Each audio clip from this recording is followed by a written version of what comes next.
Hey, for all the authors that are listening out there, I wanted to share with you this great email that we received here at the Reading with Your Kids podcast from Dr. Linda Mubarak. She is a past guest and the author of Maxine's New Job. Here's the email.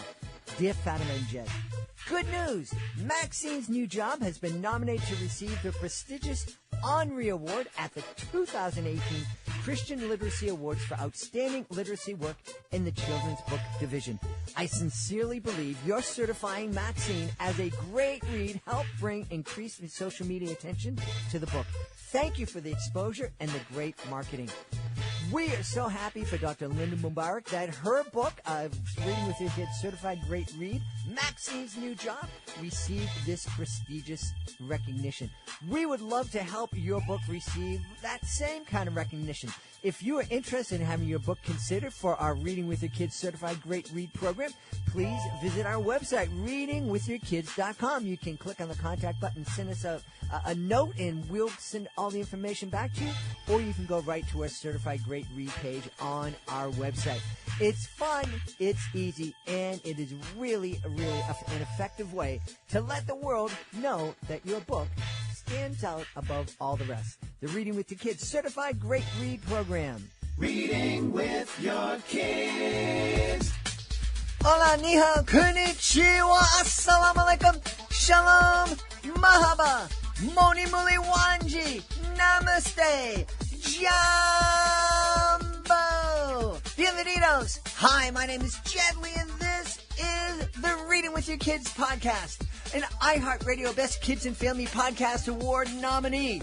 We are so grateful that you are part of our mission to help families grow closer through reading. We hope that you'll subscribe to the show on the iHeartRadio app, on Spotify, Roku, Apple Podcasts, Amazon Music, wherever you find your podcast. Our guest today is Jamal Joseph. He is here to celebrate Black Boys Dance 2, Darnell Enters a Talent Show. Before Jamal joins us in the studio, we would absolutely love it if you would join us on our website, readingwithyourkids.com. Sign up for our newsletter. It is a great way to find out what is coming up on the podcast. It's a great way to find out what you might have missed. And it's also a great way to be introduced to more great books that you will want to enter into your family library. Check it out today, readingwithyourkids.com. Join us right now from the beautiful state of California. He is here to celebrate his debut picture book. It's called Black Boys Dance 2, Darnell Enters a Talent Show. Please welcome to the show, Jamal Joseph. Jamal, how are you? I'm doing good. How are you? I'm wonderful. I'm really excited to have you on. I was just sharing with Jamal my amazing daughter, Alejandra, that is part of the Reading with Your Kids team.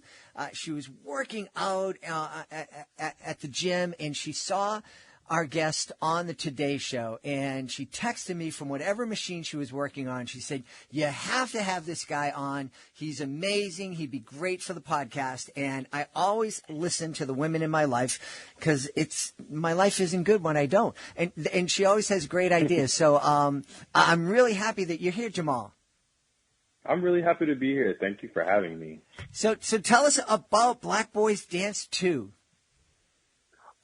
So it's a book about a young boy who is discovering that the world doesn't see dance the way that he does. And, he is going through different trials of accepting that dance is the art form or career choice that he wants to pursue, and that a lot of people are not in agreement and are going to stereotype him negatively or make fun of him and tease him. So he, has to build the courage and bravery along with some of his friends to embark on a journey to stand up and just love what they love and love themselves inside and out, with the support of their teachers and parents, just to take on the career.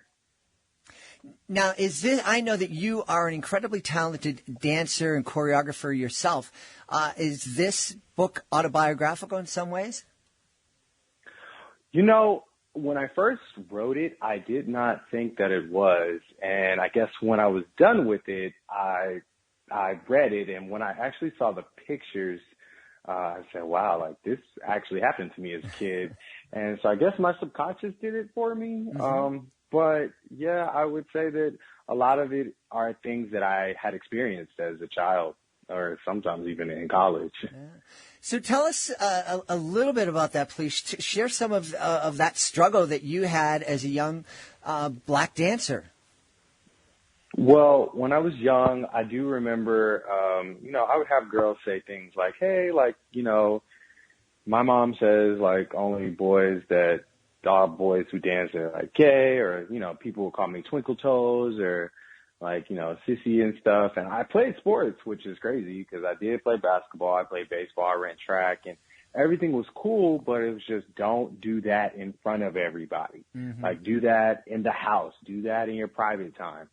And I think that it took some time. Like, people would say to my parents, like, don't allow him to do this. You don't want your son to turn out this way. You don't want your son to do this. And so, I even remember, trying to date girls and stuff. And I was like, I don't know, dance isn't popular. And I'm trying to date football, basketball. Like, so I experienced a lot. And even when I got to college, a lot of, like, I'm in a fraternity, but a lot of my frat brothers at first were very much so like, yeah, no, like, don't do this at parties. Do not do this.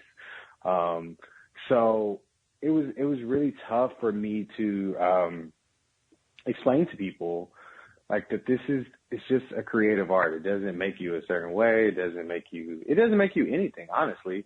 It's more so just the art shouldn't be associated with what you do outside of the art. And a lot of people love to dance. Music makes you dance.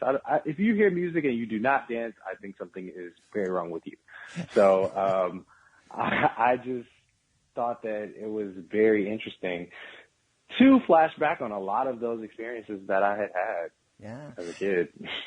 Well, I need to take this opportunity to say I understand. My daughter was a dancer, and I know there are certain types of stereotypes. One thing that I don't think enough people realize is that, and I was a competitive soccer player in high school and college. I coached a very competitive team. I have never met an athlete that was as strong or athletic as the dancers that I've met in my life. Dance is absolutely a sport. The people who excel at dance are incredible athletes, and and you don't get that credit, and that is a shame. It really is a disservice because you work incredibly hard. It's painful to dance.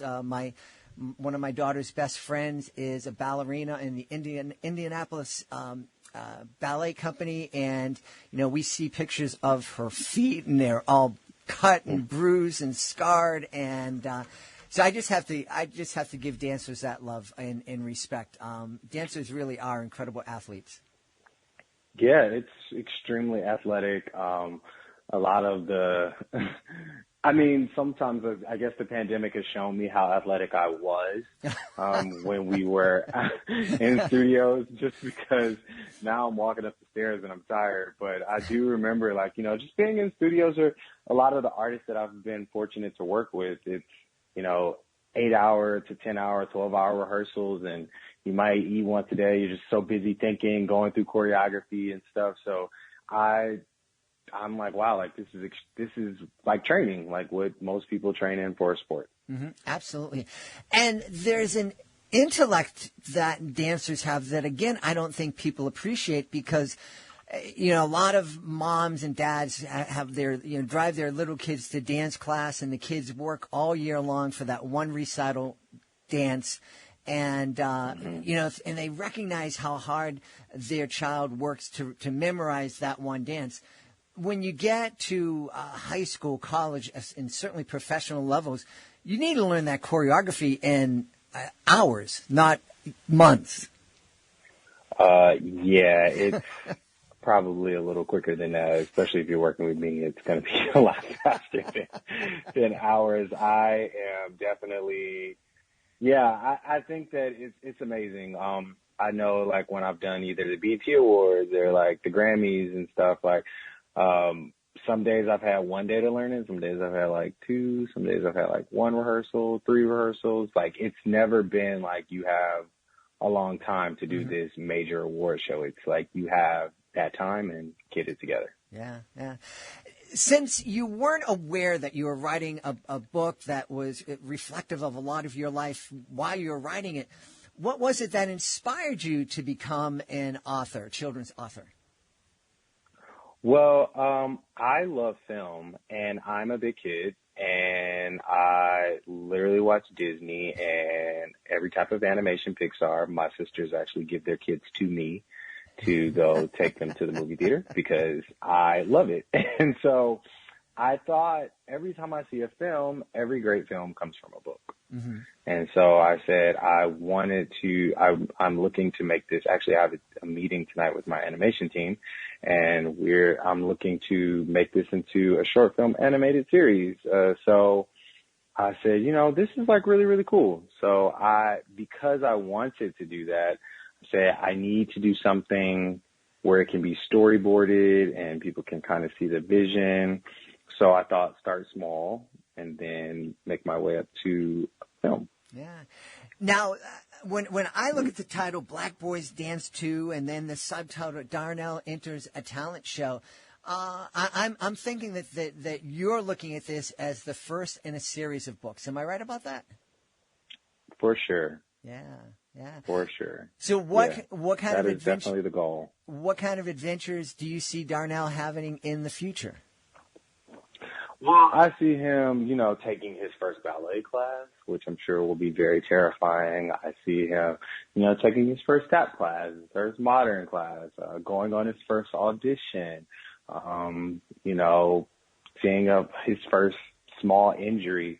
I think the things that dancers go through that people don't know about, auditioning against a friend for that last spot and, keeping the friendship, together and stuff like that I think is really important that, a lot of times we don't realize that happens to us. And then when we become adults, it's like we go into survival mode and we're just ready to, break up friendships because you got what I wanted. And instead of that, it's like, hey guys, like there is room for all of us to eat. And, but we're being hired to do something. So it's not always us. It's sometimes just what the artist might want. Mm-hmm.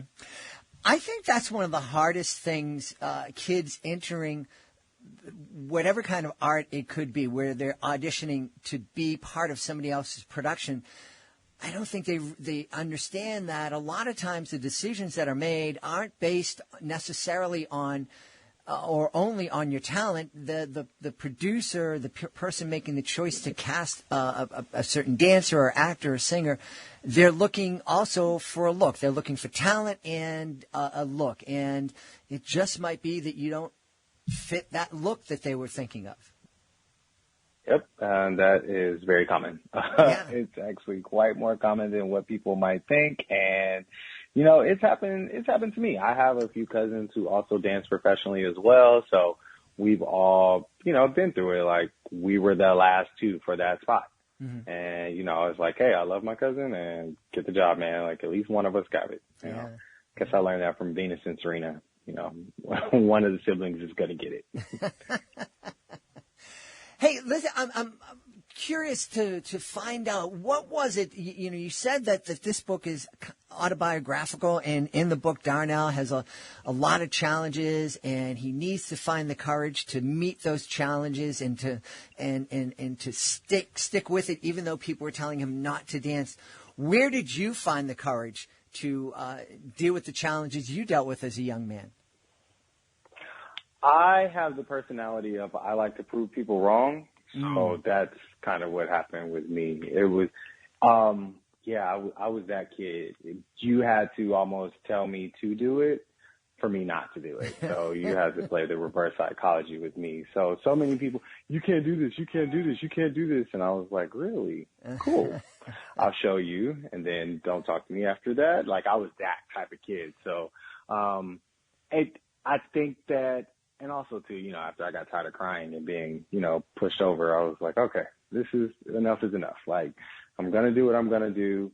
And, I always said that I just wanted to get to a space where I could prove everybody wrong, prove that it's possible. Yeah. And, I didn't do all the training that most of my friends did as kids. I didn't go through all the programs and all of those things. I said I wanted to do something that was different, and that's what I did. And a lot of people were like, wow, like you really went out to do it. And I guess the only thing that I wanted to also prove to people is when some people have a vision, especially as a child, support it. Like, you don't know if you're raising the next Michael Jackson, the next Chris Brown. Like, you don't know. Like, we look at even great singers that I know, like Lauryn Hill, all these great people, they were booed off the Apollo stage, or they were rejected from American Idol, and then, like, they become bigger than that actual entity that they were trying to be a part of. So it's like,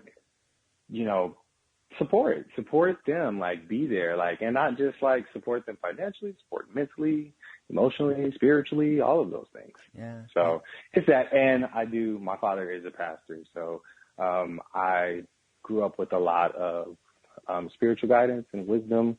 So I wasn't as, I guess, like my dad explained to me young, he was like, you have God's favor over your life. So the attack on your life is going to be a lot stronger. So I was almost kind of prepared for people to just attack me. That's really interesting. Can you expand on that a little bit? And is there some wisdom that your dad had that helped prepare you, that maybe a parent listening can put into practice to help their child be prepared for the sticks and stones that they're bound to experience in life? Well, it's more so a realization that I came upon myself. Like, when I was young, people would always say, oh, you're going to be a pastor, you're going to be like your dad, you're going to do this, you're going to do this. And I think that kids are sponges for real, and they oftentimes will embody, or they start to pick up on character traits that their parents have as they get older. You're like, wow, that's something my dad would do, or something my mom would do, or something they would say. And so as I started to realize that, I realized that, oh man, like, I have a lot in me that's in my father. And my dad was in the music industry before he became a pastor. So he would tell me a lot of his horror stories of witch, or, those type of things. So I think that I just always went out. I listened, I studied, I watched. And when I could align the similarities that we had, then I was able to say, like, okay, what do I do different that you didn't, if that didn't work out for you?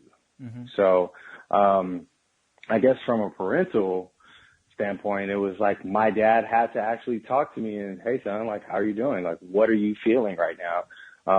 Well, what do you want? Like, he, would get all the questions and then give his response, more than the, well, why are you crying? Why are you this? Why are you, like, more than the attack. It's like, okay, cool. Let me understand where you are.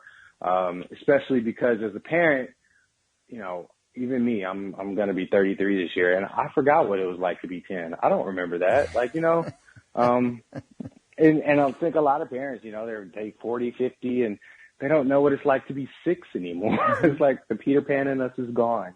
So, I, if you're a parent, I would just say, hey, like, really talk to your child. Listen, don't try and talk something out of them. Mm-hmm. Like, actually listen to, like, where they're coming from. Go reflect on where you were at that time in life. If you could think back, or, something, and then try to meet somewhere in the middle so that there's an understanding of how to actually help. Yeah. I think you just hit on something that I think is a real gem, and I hope parents heard that, instead of asking kids, why are you crying? Why are you upset? Why are you mad? Asking them what it is they're feeling, because that, I think, is the start of the conversation. And a lot of times kids don't know why they're crying. They're upset. But and that's the way it's coming out, so they can't express that. But maybe if you sit down and say, what are you feeling right now, and help the child figure that out, that's a way to get to the answer and help the child deal with that. Yeah, that's really, really the most important. And I guess you learn it from puppies and babies, they're crying, or maybe they have gas. They don't know how to say it. Mm-hmm. It's just, you know, but sometimes as a parent, that's your job to kind of probe and figure it out. So, hey, discernment. Yeah, it's a really important word, and I think something that a word that we don't think of a lot. One of the things I wanted to ask you was, you know, we're recording this in Black History Month, and you wrote a book called Black Boys Dance Too. I'm wondering who you look back, who are your heroes, and not only in Black history, but who are your heroes in dance?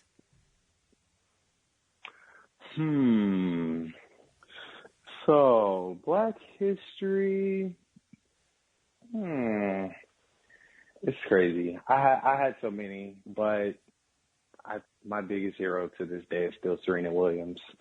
So it's so crazy. I played tennis in high school and college, so I've always learned a lot from her. But I've learned a lot from her in the aspect of to see somebody really win. Like, you know, when you play football, basketball, like those are sports that is, you know, you can blame it on that person. Those are different types of sports. But when you're out there by yourself, you're the only one to blame. You're the only one. It's so much of a mental game that I watched her and her sister, you know, break down the barriers for women in sports, you know, to be able to get women equally paid in their sport. Like, you know, they're one of the only sports that are making $5 million for winning a tournament like the men are, and different things. I've also seen, like, just the willingness, the desire to win, to be better, to compete. That mental strength was like always it. I mean, of course, there's so many people who have done so many things in Black history, where I'm like, wow, like that was inspiring. But Serena's always been that. Dance wise, I'm going to say Aaliyah. Aaliyah was always that was that it girl for me. I really wanted to dance for her. Like, when she passed, I was crazy. I mean, I loved, like, Missy Elliott and stuff. I mean, of course, like, you love Michael, you love Janet, but I also was the kid who was like, everybody likes them. That's cliche. Like, you know, that's cool, but everybody likes them. So, I wanted to be the antagonist all the time. So, I loved Aaliyah. The movement, her fluidity, the easiness, it always just looked like it felt good. Yeah, that's awesome. Hey, I know people are going to want to know, there's so much going on with you. Are there any creative projects other than the book and the animation that you're working on right now that you want people to be aware of? Well, I am working with Brian McKnight Jr., that's Brian McKnight's son, on his visual album, like dancing and things. Some of the other things that I'm working on, I can't really say yet because I'm in like NDAs, but it's some pretty cool things to just watch them unleash. And I also try not to talk about them because this is entertainment. So, you know, one day it's on the green light, and then the next day something tragic happens in the world, and then we're here. So, well, then, I'm just going with the flow. Well, we absolutely need to let people know where they can go online to connect with you, maybe sign up for a newsletter, so when those creative things come to fruition and the NDAs are lifted, they can be the first to know. Yes, so you can follow, my website is jamaljoseph.com. My Instagram is Jamal Joseph, JamalJoseph. And that's normally where I'm going to post first if I do anything. I think those are my two common places of posting something first. Awesome. And, of course, the book is available on Amazon. And I'm assuming that if someone wanted to support their local bookstore, they could go and could ask that local independent bookstore to order it and get it into their shop. Yeah, so it's available on Amazon, Barnes & Noble, Walmart, Apple Books, Roku. It's available on my website. Most people, if they want it signed from my website, and I include stickers and buttons and all of that stuff with it, most people will order it from my website. So it's available everywhere. Yeah. Well, we've had a great time speaking to the author of Black Boys Dance 2, Darnell Enters a Talent Show, and our guest has been Jamal Joseph. Jamal, thanks so much. I've had a pleasure speaking with you. Thank you so much. Thank you for having me. Please be sure to join us for the next edition of the Reading with Your Kids podcast. Our guest will be Ilyasa Shabazz. She'll be here to celebrate the awakening of Malcolm X. Ilyasa is the daughter of Malcolm X, and she has some great insight into this incredibly important figure in American history. We really hope that you'll join us for this fantastic interview. Want to thank the folks who made today's show so wonderful. Of course, want to thank our guest, Jamal Joseph. Please be sure to check out Black Boys Dance 2, Darnell Enters a Talent Show. Also want to thank my incredible team, starting with Alejandra Doherty, Fatima Khan, our fantastic interns, Hannah Pat Oboyski, Alexia Brown. I want to thank my beautiful wife for all the support she gives me. Most of all, I want to thank you. Thank you so much for taking the time to join us today. And as always, thank you so very much for taking the time to make the world a better place by reading with your kids. I'll be looking for you in the next edition of the Reading with Your Kids podcast.